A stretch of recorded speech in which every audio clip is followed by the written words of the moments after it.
स्वप्नवेद अनाथालय आयोजित हळदी कुंकाच्या कार्यक्रमाचं आयोजन स्वप्नवेद परिवाराच्या वतीनं मंगरूळ येथे करण्यात आले। संस्थेचे सचिव मंगल सचिन भोजने यांनी हे नियोजन केले होते। अनेक महिलांनी मोठ्या प्रमाणात प्रतिसाद देऊन या कार्यक्रमाची रंगत वाढवली। स्वप्नवेद परिवाराच्या वतीनं आलेल्या सर्व महिलांना आकर्षक भेटवस्तू देत त्यांचं जल्लोषात स्वागत केलं।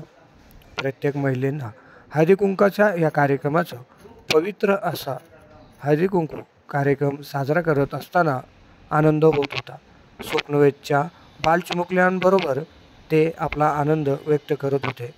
अनेक स्तरातील राजकीय, सामाजिक, शैक्षणिक महिला मंडळ उपस्थित होते। प्रत्येकाचं स्वागत व आभार मंगल सचिन भोजने यांनी मानले।